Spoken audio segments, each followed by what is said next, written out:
जंगल में एक बड़ा घमंडी हाथी रहता था। वो रोज छोटे छोटे जानवरों को डराता और अपनी ताकत का घमंड करता। एक दिन उसने एक छोटी सी चींटी से कहा, तू क्या कर सकती है मेरे सामने?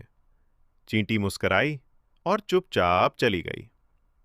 अगले दिन जब हाथी पानी पीने गया तो वही चींटी उसके कान में घुस गई। हाथी जोर जोर से चिल्लाने लगा और इधर उधर भागने लगा।